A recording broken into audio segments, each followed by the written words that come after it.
Hey again, it's Jason from Fraser Valley Rose Farm, and today I want to show you the easiest way, the lazy man's way, if you will, of propagating hellebores from seed. Well, here they are, my hellebores emerging with their fresh foliage and flowers for the season, those lovely double nodding white flowers. And zooming in just below them here into the leaf debris below the plants, that is exactly what you'd hope it would be. Seedlings from the fresh seed that dropped last summer. And here's another patch down here. You can see how dense that is. There's literally dozens of seedlings hanging out below this plant. And I could leave them in place. This is what you'll end up with.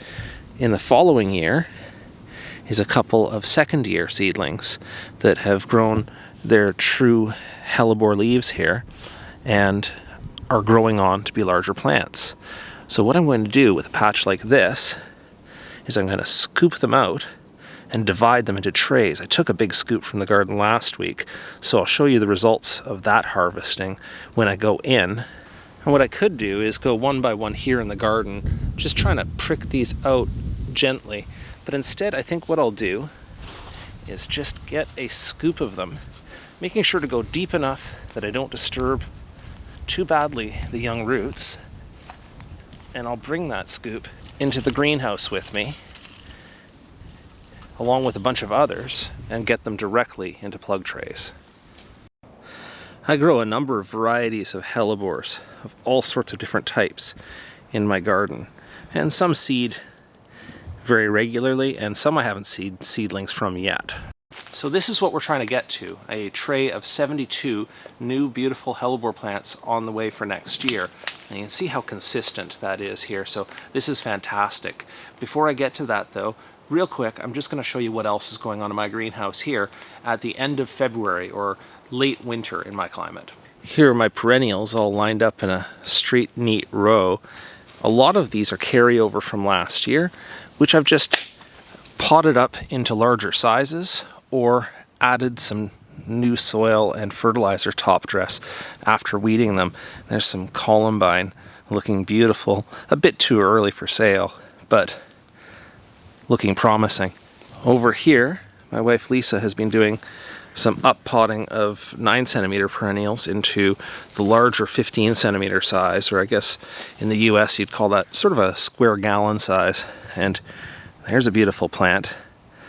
Again, showing its color a bit too early for my markets, but if I nip some of those off now, maybe I'll get a second bloom closer to April and May when I want to sell them. That's Pulsatilla vulgaris Rotglock. Here's that tray I scooped in from the garden, and of course that's the one that I'm trying to get to. That's the last week's tray. And the reason why I pull them in like this is it's nice to be able to handle them all at once into the plug tray. See, that's a scoop, there's a scoop there, there's a fourth scoop there, and a fifth one. And so by doing that, by consolidating them all into this one tray, I don't have to hunt around the garden and gingerly transport these all in one by one. I can just scoop them all in and handle them all at once, probably getting about 150 hellebores out of this one small tray here. It just takes some gentle pressure right at the base of the root and a little bit of jiggling to pull these out here. And as I do that, let's talk a little bit about how to germinate hellebore seeds, because these obviously just germinated directly in the garden from the flowers that dropped the fresh seed in the garden. And that's a clue to how to be successful with hellebores, in that they love to have their seeds sown fresh. A lot of seeds have a dormancy period built into them, and if these seeds dry out, go into a package, then they will become dormant, and it may take months or even up to 18 months, a year and a half, to bring the plants out from that dormancy. Let me get this one right up front here. And it takes cold and it takes moisture to convince the seedling to emerge. So by letting nature take care of it, these were dropped fresh last June or July, probably, and did the germination on their own. Now, if you were to purchase hellebore seeds and you didn't get them fresh, and that's fine, then what you'd have to do is put them into a moist medium, moist vermiculite. I think that one there just nipped off at the bottom, so maybe not quite as gentle as I need it to be there.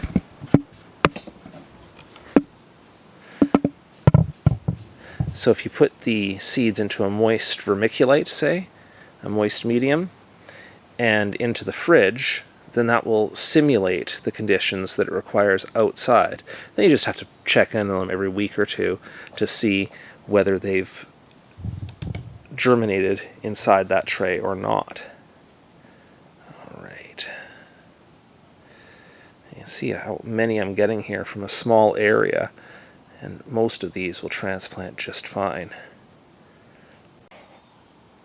All right, and into the plug tray now, I'm going to just use a pencil here to dibble a spot into one of these cells. And dibbling is just to loosen out the soil and make a cavity so that I don't damage those little roots as I put them in. And just ever so gently feed that into the hole. And once it's down at the appropriate height, which is roughly even to how it was germinated in the garden, then I've just grabbed an extra little bit of soil from a pot nearby and firmed it in. And to repeat the process, you can see here that evaluating a seedling as to whether it's suitable, obviously it has to be intact, and if I pulled it out and those bottom roots were missing, then I would not continue on with potting this. I would just go on to the next seedling.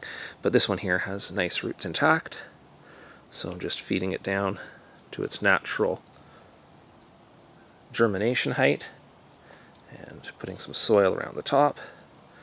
And you can see I'm not firming it in. I mean, I'll give you an example of what not to do. And you're not going to take this and push it down like that. You're not trying to push it deep and get that soil around it quite firm. I find that it's best for early root development if you just dibble around it, stay quite gentle, feed it into its height, and then just very gently firm the soil around the base, and that will support its natural root development. Alright, thank you so much for watching today, and if you have any questions on hellebores, I have another video on how to grow great hellebores, but do feel free to leave some questions or comments below the video.